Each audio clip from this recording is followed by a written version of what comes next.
વિદ્યાર્થી મિત્રો, આજના લેક્ચરમાં આપણે grammar topic third tense, the simple future tense યાની કે સાદો ભવિષ્યકાળ ભણવાના.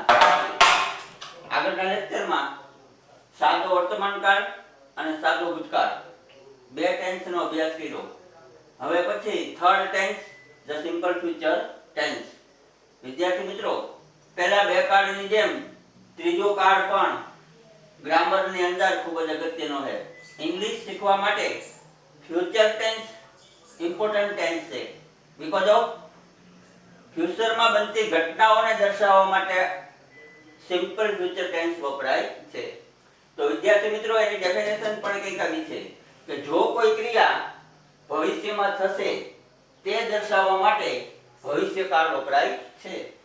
એનો અર્થ એમ કે ક્રિયા આવતા સમયમાં થશે, બપોર પછી થશે, સાંજે થશે, આવતીકાલે થશે, આવતા વીકે થશે, આવતા મંથે થશે કે આવતા યરે થશે તે દર્શાવવા માટે સિમ્પલ ફ્યુચર ટેન્સ વપરાય છે.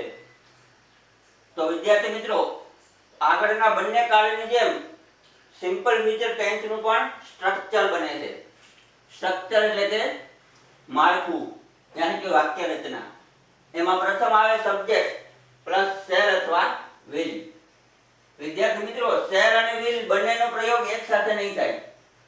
અગાઉના ગ્રામરની અંદર શેરનો ઉપયોગ થતો, અત્યારે વિલ તમે ઉપયોગ કરી શકો, ઓન્લી ફોર વિલ. શેરનો ક્યારે ઉપયોગ નહીં કરો તો પણ ચાલશે. એનો અર્થ એમ કે subject plus will plus main verb. અહીંયા મેઇન વર્બ મીન્સ મુખ્ય ક્રિયાપદ. મુખ્ય ક્રિયાપદને આપણે કહીશું V1. અહીંયા V1 પણ હું લખી શકું. Plus object. ઓબ્જેક્ટનો મીનિંગ થાય કર્મ. Plus TDW. TDW means T means time, D means direction, W means word. Time direction word means સમય દર્શક શબ્દ. તો વિદ્યાર્થી મિત્રો, વાક્ય રચના બરાબર મગજમાં બેસાડ્યા પછી આપણે સેન્ટેન્સ પ્રેક્ટિસ કરીશું. તો ફર્સ્ટ કર્તા લઈ અને આપણે સેન્ટેન્સ બનાવીએ. કર્તા મેં પહેલા લીધું I ફર્સ્ટ સેન્ટેન્સમાં. એવું સેન્ટેન્સ મેં બનાવ્યું કે I will drive new bike tomorrow. આવતીકાલે હું નવું બાઇક ચલાવીશ. First sentence.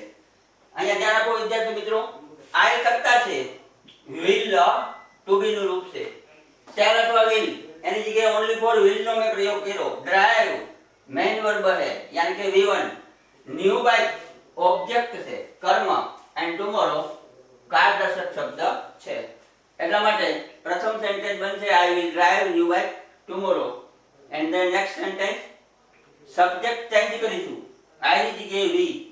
We will eat sweet mango the next year. આવતા વર્ષે આપણે તાજી કેરી ખાશું. ખાઈશું. આવતા વર્ષે આપણે તાજી કેરી ખાઈશું. અહીંયા કર્તા બનશે we, will બનશે ટુ બી નું રૂપ, eat બનશે V1, sweet mango બનશે ઓબ્જેક્ટ અને the next year બનશે time direction word અને સમય દર્શક શબ્દ. Third sentence he will give exam of standard 10th next year. તે આવતા વર્ષે અથવા પછીના વર્ષે ધોરણ 10 ની પરીક્ષા આપશે. અહીંયા કર્તા ચેન્જ કર્યો છે. કર્તા લીધો છે he, will ટુ બી નું રૂપ, give main verb, exam of standard 10th object અને the next year કારદર્શક શબ્દ અને TDW. Fourth sentence they will write English poem next Monday. તેઓ પછીના સોમવારે અંગ્રેજી કાવ્ય લખશે. અહીંયા કર્તા ચેન્જ કર્યું છે. they will ટુ બી નું રૂપ, write main verb, English poem object અને next Monday કારદર્શક શબ્દ. Fifth sentence Raj will go to America next month. આવતા મહિને રાજ અમેરિકા જશે. અહીંયા રાજને મેં પ્રમોટ કર્યો છે.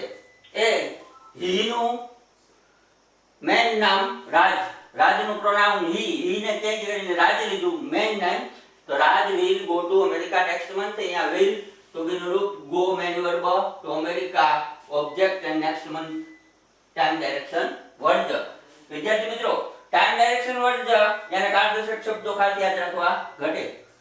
બધા કાળની અંદર અલગ અલગ ટાઈમ ડાયરેક્શન હોય. there are different kind of time direction word and simple past tense and simple future tense. Therefore, I say you that not remember that first is the tomorrow, second is the next day, third is the next week, fourth is the next month, fifth is the next year, and coming year. 7 is in the future, 8 is in the evening, 9 is at night, and 10 is sometime after or after. Sometime there are 10 time direction word in simple future tense. તો વિદ્યાર્થી મિત્રો, ધોરણ 9, 10, 11, 12 science અને commerce આ બધા ધોરણ માટે simple future tense important છે. બીકોઝ ઓફ આના પછીનો ટોપિક આવશે ડાયરેક્ટ ઇનડાયરેક્ટ, એમાં પણ સિમ્પલ ફ્યુચર ટેન્સ ઉપયોગ થાય. એક્ટિવ પેસિવ વોઇસ એમાં પણ સિમ્પલ ફ્યુચર ટેન્સ નો ઉપયોગ થશે. આપણે કોઈ પોએમ લખતા હોય, લેટર લખતા હોય યાને એસે લખતા હોય તો બી સિમ્પલ ફ્યુચર ટેન્સ નો ઉપયોગ થાય છે. તો વિદ્યાર્થી મિત્રો, આ પ્રમાણે સિમ્પલ ફ્યુચર ટેન્સ ની અગત્યની important strips third tense the simple future tense આપણે આજે ભણ્યા. તો આના માટે હવે સિમ્પલ સેન્ટેન્સ આપણે યુઝ કર્યો. તો પછી સિમ્પલ સેન્ટેન્સ ભણ્યા પછી ઇન્ટ્રોગેટિવ અને નેગેટિવ એ પણ દરેક ટેન્સના આપણે શીખવા ઘટે. તો હવે પછીનો મુદ્દો લઈશ interrogative sentence. Interrogative sentence means પ્રશ્નાર્થ વાક્યો. પ્રશ્નાર્થ વાક્યો છે તે સ્ટ્રક્ચરમાં ચેન્જ કરવાથી બને છે. સિમ્પલ ફ્યુચર ટેન્સની જે વાક્ય રચના છે એને આગળ શેલ અને વિલ મૂકવાથી પ્રશ્નાર્થ વાક્ય બને છે. કોઈ પણ વાક્ય સિમ્પલ ફ્યુચર ટેન્સ નું હોય એમાંથી શેલ અને વિલ ને ફાઉન્ડ કરી અને કર્તાને આગળ મૂકી દો તો automatic the sentence change into interrogative sentence. તો વિદ્યાર્થી મિત્રો, એ પણ પ્રયોગ આપણે બોર્ડ ઉપર કરીએ. તો અહીંયા ધ્યાન આપો. ઇન્ટ્રોગેટિવ यानी प्रश्नार्थ. એનું સ્ટ્રક્ચર થશે shall or will first and then subject and then verb यानी main verb and then object and then tdw and then interrogative mark. interrogative mark તો મૂકવાનું ભૂલશો નહીં. example for first, she will give me nice gift. She will give me nice gift tomorrow. તેણી મને આવતીકાલે સરસ મજાની ભેટ આપશે. સિમ્પલ સેન્ટેન્સ થયું. સિમ્પલ સેન્ટેન્સ ને ઇન્ટરોગેટિવ માં ચેન્જ કરીએ તો will ને આપણે આગળ પ્રમોટ કરશું વાક્ય રચનાને અનુરૂપ. તો will આગળ લીધું. will she give me nice gift tomorrow. Interrogative mark. બની ગયું વાક્ય રચના. પ્રશ્નાર્થ, શું તેણી મને આવતીકાલે સરસ ભેટ આપશે? પ્રશ્નાર્થ વાક્ય બની ગયું. સેકન્ડ, કોઈ પણ સેન્ટેન્સ લઈએ બીજું તો બની શકે they will visit Mount Abu. they will visit Mount Abu next month. તેઓ આવતા અઠવાડિયે માઉન્ટ આબુની મુલાકાત લેશે. આવતા મહિને. તો અહીંયા પણ will ને આગળ લઈએ અને જેને પાછળ લઈએ તો will they visit Mount Abu next month. આ પ્રમાણે ઇન્ટ્રોગેટિવ સેન્ટેન્સ બને. મારા ખ્યાલ મુજબ વિદ્યાર્થી મિત્રો, બે સેન્ટેન્સ છે, ટુ સેન્ટેન્સ કાફી તમારા માટે. કારણ કે તમે 8મું 9મું બંને ભણ્યા છો. 9મા વાળા વિદ્યાર્થી માટે થોડું વાર પડશે. 10મું 11મું 12મું ભણતા હોય એને તો કોમન થઈ જાય, કારણ કે એ ટોપિક ઘણી વખત ભણવામાં આવી ગયેલો છે. અહીંયા આપણે ધ્યાન રાખીએ કે ઇન્ટ્રોગેટિવ સેન્ટેન્સ બનાવ્યા પછી નેગેટિવમાં જઈએ. કોઈ પણ સેન્ટેન્સ છે એના 3 સ્વરૂપ બને. સિમ્પલ સેન્ટેન્સ યાની એસેરેટિવ વિધાન વાક્ય, ઇન્ટ્રોગેટિવ યાની પ્રશ્નાર્થ, યાની નેગેટિવ યાની નકાર. મેઇન 3 સ્વરૂપ છે, 3 ફોર્મ્સ ઓફ સેન્ટેન્સ. તો ઇન્ટ્રોગેટિવ ભણ્યા પછી ઉપરના વાક્યોને આપણે નેગેટિવમાં કન્વર્ટ કરીએ. નેગેટિવ એનું પણ સ્ટ્રક્ચર બનશે. નેગેટિવ એનું પણ સ્ટ્રક્ચર. તો ફર્સ્ટ આવશે subject plus shall or will plus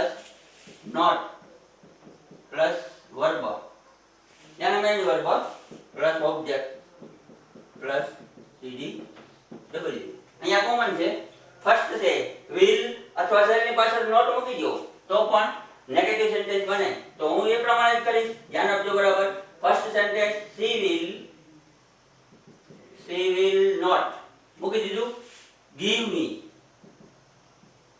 she will not give me nice gift tomorrow. તેણી આવતીકાલે મને સરસ ભેટ આપશે નહીં. Second sentence they will not એમને મૂકી દીધું. they will not visit Mount Abu, visit Mount Abu next month. તેઓ આવતા મહિને માઉન્ટ આબુની મુલાકાત લેશે નહીં. આ પ્રમાણે વિદ્યાર્થી મિત્રો પહેલો કાર્ડ છે એસર્ટિવ સેન્ટેન્સ, ઇન્ટ્રોગેટિવ સેન્ટેન્સ અને નેગેટિવ સેન્ટેન્સ. એના સ્વરૂપો આ પ્રમાણે આપણે ભણ્યા.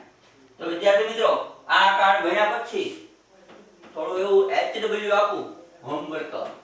તો સિમ્પલ સેન્ટેન્સ બધા લખાવું, એસર્ટિવ સેન્ટેન્સ. એ સેન્ટેન્સને અભ્યાસ કરાયો એ પ્રમાણે ઇન્ટ્રોગેટિવ અને નેગેટિવમાં તમારે નોટબુકમાં ચેન્જ કરવાના છે.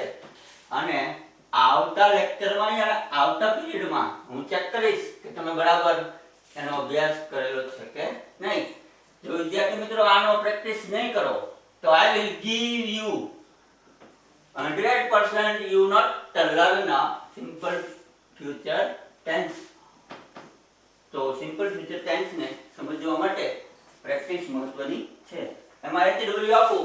ફર્સ્ટ HW ફર્સ્ટ સેન્ટેન્સ તો રાજન will drive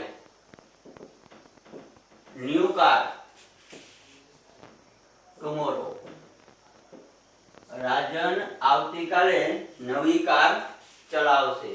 સેકન્ડ રેસમાં will fly colorful kite, colorful kite next week. આવતા અઠવાડિયે રેસમાં રંગબેરંગી પતંગ ચગાવશે. my teacher will teach me English grammar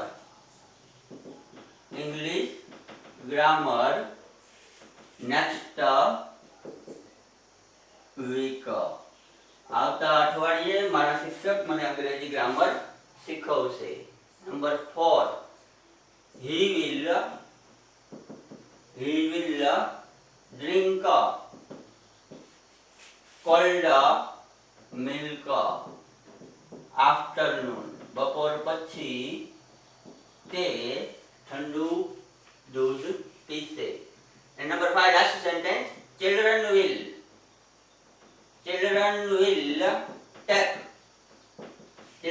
take admission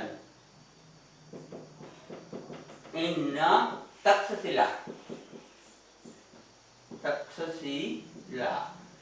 Children will take admission in Takshashila the next month. આવતા મહિને વિદ્યાર્થીઓ તક્ષશિલામાં એડમિશન લેશે. આ પ્રમાણે આ સેન્ટેન્સ 5 સેન્ટેન્સ છે અને ઇન્ટ્રોગેટિવ અને નેગેટિવમાં HW ના રૂપમાં કરશો તો તમે સરસ મજાનું સિમ્પલ ફ્યુચર ટેન્સ આત્મસાત કરી શકશો.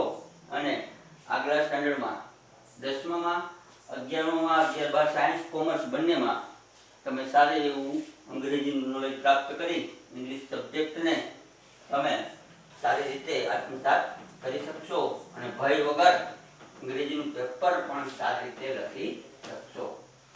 તો વિદ્યાર્થી મિત્રો આજનો લેક્ચર અહીંયા પૂર્ણ કરું છું અને હવે પછીનો પાઠ આવતા લેક્ચરમાં આપણે શીખીશું. ચાલો પૂરું કરો.